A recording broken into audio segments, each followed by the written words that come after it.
Compatriotes. Depuis quelques semaines, notre pays fait face à la propagation d'un virus, le Covid-19, qui a touché plusieurs milliers de nos compatriotes. J'ai bien entendu ce soir, avant toute chose, une pensée émue et chaleureuse pour les familles et les proches de nos victimes. Cette épidémie, qui affecte tous les continents et frappe tous les pays européens, est la plus grave crise sanitaire qu'ait connue la France depuis un siècle. Dans l'immense majorité des cas, le Covid-19 est sans danger. Mais le virus peut avoir des conséquences très graves, en particulier pour celles et ceux de nos compatriotes qui sont âgés ou affectés par des maladies chroniques comme le diabète, l'obésité ou le cancer. Durant plusieurs semaines, nous avons préparé, agi. Les personnels des hôpitaux, médecins, infirmiers, ambulanciers, les agents des SAMU de nos hôpitaux, les médecins de ville, l'ensemble des personnels du service public de la santé en France sont engagés avec dévouement et efficacité. Si nous avons pu retarder la propagation du virus et limiter les cas sévères, c'est grâce à eux. Parce que tous ont répondu présent. Tous ont accepté de prendre du temps sur leur vie personnelle, familiale, pour notre santé. C'est pourquoi, en votre nom, je tiens avant toute chose à exprimer ce soir la reconnaissance de la nation à ces héros en blouse blanche, ces milliers de femmes et d'hommes admirables qui n'ont d'autre boussole que le soin, d'autres préoccupations que l'humain, notre bien-être, notre vie tout simplement. Je veux aussi ce soir saluer le sang-froid dont vous avez fait preuve. Face à la propagation du virus, vous avez pu ressentir pour vous-même, pour vos proches, de l'inquiétude, voire de l'angoisse, et c'est bien légitime. Tous, vous avez su faire face en ne cédant ni à la colère, ni à la panique. Mieux, en adoptant les bons gestes, vous avez ralenti la diffusion du virus et ainsi permis à nos hôpitaux et nos soignants de mieux se préparer. C'est cela, une grande nation. Des femmes et des hommes capables de placer l'intérêt collectif au-dessus de tout, une communauté humaine qui tient par des valeurs, la solidarité, la fraternité. Cependant, mes chers compatriotes, je veux vous le dire ce soir avec beaucoup de gravité, de lucidité, mais aussi la volonté collective que nous adoptions la bonne organisation. Nous ne sommes qu'au début de cette épidémie. Et partout en Europe, elle s'accélère, elle s'intensifie. Face à cela, la priorité absolue pour notre nation sera notre santé. Je ne transigerai sur rien.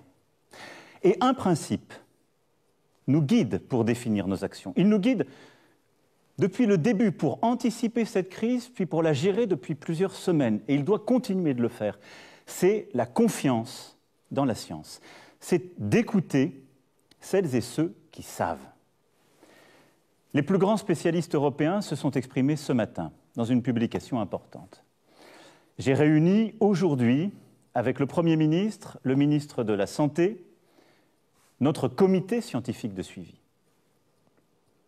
Nous avons en France les meilleurs virologues, les meilleurs épidémiologistes, des spécialistes de grand renom, des cliniciens aussi, des gens qui sont sur le terrain et que nous avons écoutés comme nous faisons depuis le premier jour. Tous nous ont dit que malgré nos efforts pour le freiner, le virus continue de se propager et est en train de s'accélérer. Nous le savions, nous le redoutions. Ce qui risque de se passer, c'est que la maladie touchera d'abord les personnes les plus vulnérables. Beaucoup d'entre eux auront besoin de soins adaptés à l'hôpital, souvent d'assistance respiratoire. C'est pourquoi, et j'y reviendrai dans un instant, nous prenons des mesures très fortes pour augmenter massivement nos capacités d'accueil à l'hôpital. Car l'enjeu est de continuer à aussi soigner les autres maladies.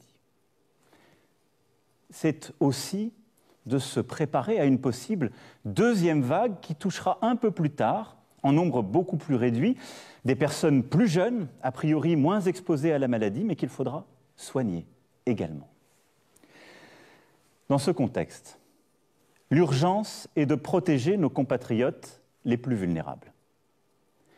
Et l'urgence est de freiner l'épidémie afin de protéger nos hôpitaux, nos services d'urgence et de réanimation, nos soignants qui vont avoir à traiter, comme je viens de vous l'expliquer, de plus en plus de patients atteints. Ce sont là nos priorités. C'est pour cela qu'il nous faut continuer de gagner du temps et suivre celles et ceux qui sont les plus fragiles. Protéger les plus vulnérables d'abord. C'est la priorité absolue. C'est pourquoi je demande ce soir à toutes les personnes âgées de plus de 70 ans, à celles et ceux qui souffrent de maladies chroniques ou de troubles respiratoires, aux personnes en situation de handicap, de rester autant que possible à leur domicile. Elles pourront bien sûr sortir de chez elles pour faire leurs courses, pour s'aérer, mais elles doivent limiter leur contact au maximum. Dans ce contexte, j'ai interrogé les scientifiques sur nos élections municipales, dont le premier tour se tiendra dans quelques jours. Ils considèrent que rien ne s'oppose à ce que les Français, même les plus vulnérables, se rendent aux urnes. J'ai aussi demandé au Premier ministre, il l'a fait encore ce matin, de consulter largement toutes les familles politiques. Et elles ont exprimé la même volonté. Mais il conviendra de veiller au respect strict des gestes barrières contre le virus et des recommandations sanitaires. Je fais confiance aux maires et au civisme de chacun d'entre vous. Je sais aussi que les mairies et les services de l'État ont bien organisé les choses. Des consignes renforcées seront données dès demain afin que nos aînés n'attendent pas longtemps, que des files ne se constituent pas, que les distances soient aussi tenues et que ces fameuses mesures barrières soient bien respectées. Mais il est important, dans ce moment, en suivant l'avis des scientifiques comme nous venons de le faire, d'assurer la continuité de notre vie démocratique et de nos institutions. Voilà, la priorité des priorités aujourd'hui est donc de protéger les plus faibles, celles et ceux que cette épidémie touche d'abord. La deuxième, c'est de freiner l'épidémie. Pourquoi ? Le ministre de la Santé, le directeur général de la Santé vous l'ont expliqué à plusieurs reprises, pour éviter l'accumulation de patients qui seront en détresse respiratoire dans nos services d'urgence et de réanimation. Il faut continuer de gagner du temps et pour cela, je vais vous demander de continuer à faire des sacrifices et plutôt d'en faire davantage, mais pour notre intérêt collectif. Dès lundi et jusqu'à nouvel ordre, les crèches, les écoles, les collèges, les lycées et les universités seront fermés. Pour une raison simple, nos enfants et nos plus jeunes, selon les scientifiques toujours, sont celles et ceux qui propagent, semble-t-il, le plus rapidement le virus, même si pour les enfants, ils n'ont parfois pas de symptômes et, heureusement, ne semblent pas aujourd'hui souffrir de forme aiguë de la maladie. C'est à la fois pour les protéger et pour réduire la dissémination du virus à travers notre territoire. Un service de garde sera mis en place, région par région, nous trouverons les bonnes organisations pour que, en effet, les personnels qui sont indispensables à la gestion de la crise sanitaire puissent faire garder leurs enfants et continuer d'aller au travail pour vous protéger et vous soigner. Et donc cette organisation sera travaillée par le gouvernement dans les prochains jours avec l'ensemble des élus et tous les responsables sur nos territoires. Quand cela est possible, je demande aux entreprises de permettre à leurs employés de travailler à distance. Les ministres l'ont déjà annoncé, nous avons beaucoup développé le télétravail, il faut continuer cela, l'intensifier au maximum. Les transports publics seront maintenus, car les arrêtés, ce serait tout bloqué, y compris la possibilité de soigner. Mais là aussi, c'est à votre responsabilité que j'en appelle. Et j'invite tous les Français à limiter leurs déplacements au strict nécessaire. Le gouvernement annoncera par ailleurs des mesures pour limiter au maximum les rassemblements. Dans le même temps, notre système de santé notamment dans les services de réanimation, doit se préparer à accueillir de plus en plus de cas graves de Covid-19 et continuer à soigner les autres malades. Des places doivent se libérer dans les hôpitaux. Pour cela, toutes les capacités hospitalières nationales, ainsi que le maximum de médecins et de soignants seront mobilisés. Nous allons aussi mobiliser les étudiants, les jeunes retraités. Des mesures exceptionnelles seront prises en ce sens. Beaucoup d'ailleurs ont commencé, je veux les en remercier. J'ai vu il y a quelques jours au SAMU de Paris une mobilisation magnifique, émouvante, exemplaire, où des étudiants, à quelques mois de leur concours, étaient là pour répondre aux appels, aider, et où des médecins à peine retraités étaient revenus pour prêter main forte. C'est cela que nous allons collectivement généraliser en prenant les bonnes mesures. En parallèle, les soins non essentiels à l'hôpital seront reportés, c'est-à-dire les opérations qui ne sont pas urgentes, tout ce qui peut nous aider à gagner du temps. La santé n'a pas de prix. Le gouvernement mobilisera tous les moyens financiers nécessaires pour porter assistance, pour prendre en charge les malades, pour sauver des vies, quoi qu'il en coûte. Et beaucoup des décisions que nous sommes en train de prendre, beaucoup des changements auxquels nous sommes en train de procéder, nous les garderons, parce que nous apprenons aussi de cette crise.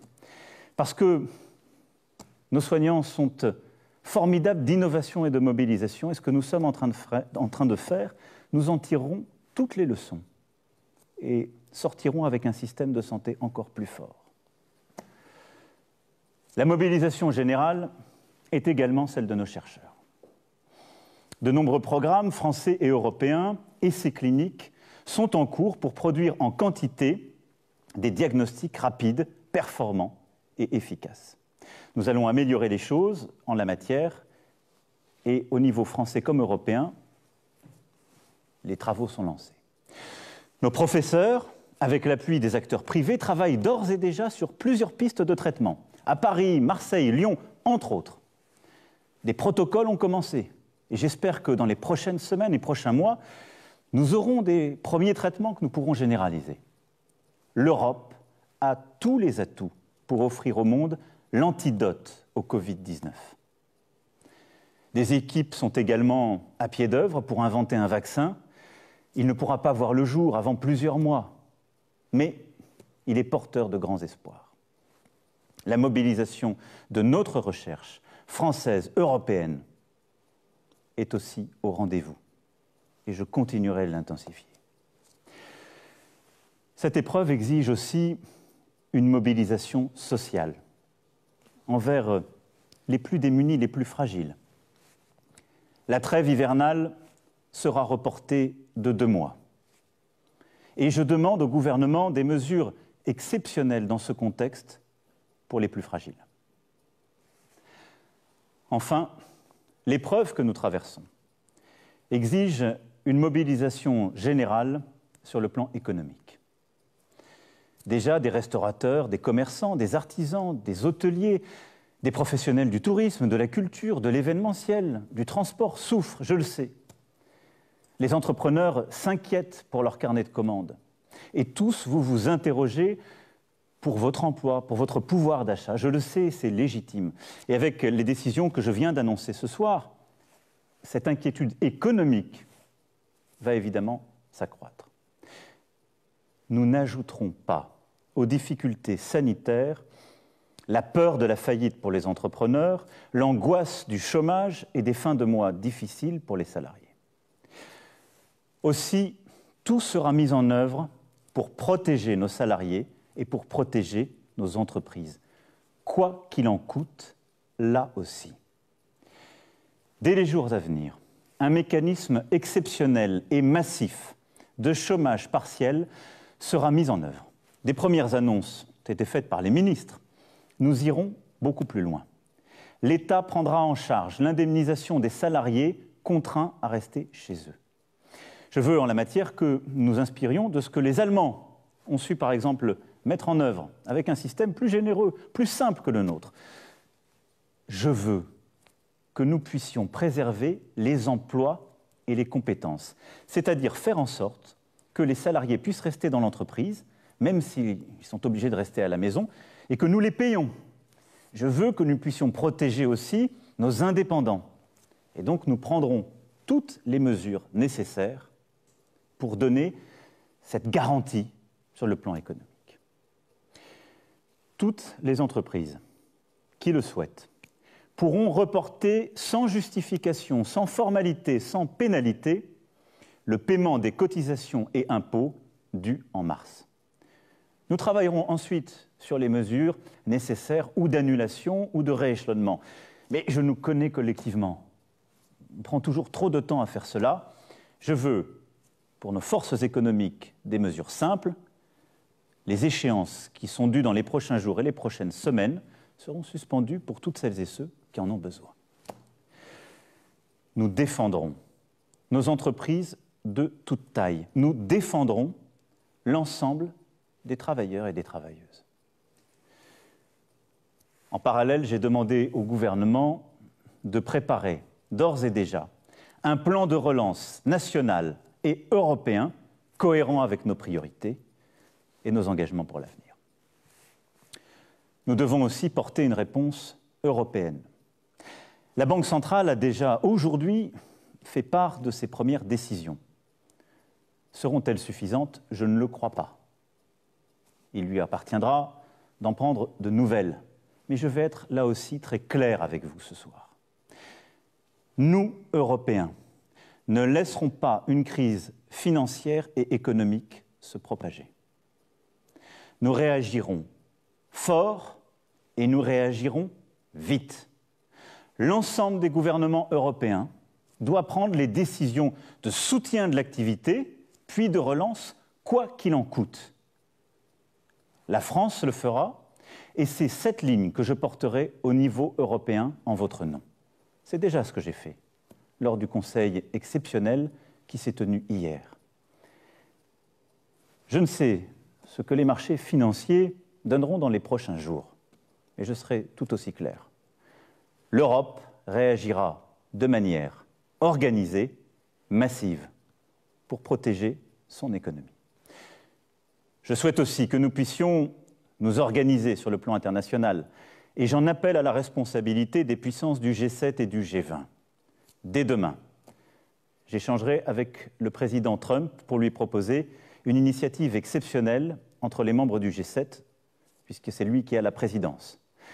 Ça n'est pas la division qui permettra de répondre à ce qui est aujourd'hui une crise mondiale, mais bien notre capacité à voir juste et tôt, ensemble, et à agir ensemble.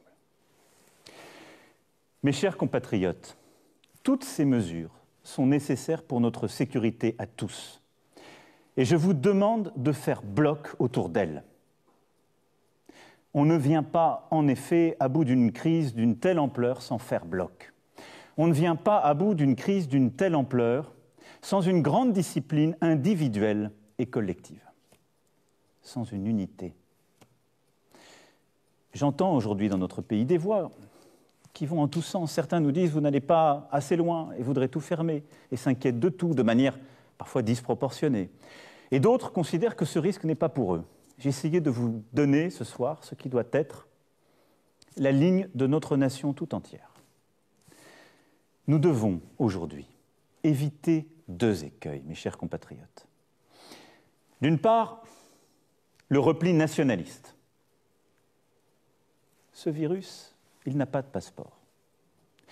Il nous faut unir nos forces, coordonner nos réponses, coopérer. La France est à pied d'œuvre, la coordination européenne est essentielle et j'y veillerai.